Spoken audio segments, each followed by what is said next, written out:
বন্ধুরা আসসালামু আলাইকুম। আমরা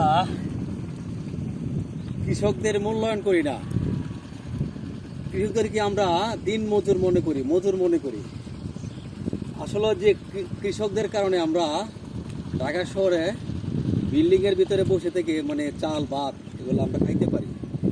এইগুলা কিন্তু আসলে পাওয়ার আগে যে কতটুকু কষ্ট করতে হয় সেটা কিন্তু আপনারা যদি পল্লীগ্রামে না আসেন তাহলে কিন্তু আপনারা বুঝবেন না। দেন সকাল থেকে কষ্ট করতেছে।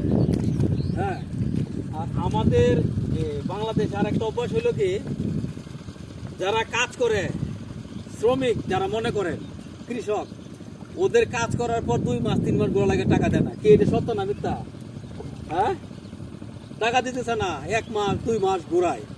কিন্তু রাসূলুল্লাহ সাল্লাল্লাহু আলাইহি ওয়াসাল্লাম কি বলছে যে তোমরা শ্রমিকে কাজ করার পর ঘাম শুকানোর আগে টাকা দিতে বলছে, কিন্তু আমি এটা করি না। দেখুন আজকে আমি আসলাম কাজ করতে, আসলে কতটুকু কষ্ট এটা বোঝানোর জন্য। আমি যদি নিজেও বুঝে এটা কতটুকু কষ্ট।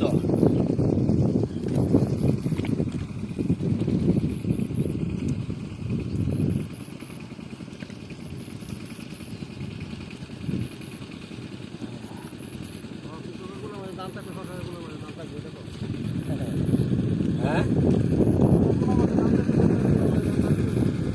হ্যাঁ, আমরা কৃষকদেরকে মূল্যায়ন করি না, আমরা মূল্যায়ন করি কাদেরকে নেতা হয়ে গেছে ছোটখাটো, যেভাবে কইছি তাদের অনেক মূল্যায়ন করি, কিন্তু ওদেরকে আমাদের মূল্যায়ন করা উচিত। বন্ধুরা, সবাই কৃষকদেরকে ভালোবাসুন এবং সরকার কৃষিকাজে আমরা ভর্তুকি দেন, লাভ হবে, জনগণ বাঁচবে, সবাই ভালো থাকবে।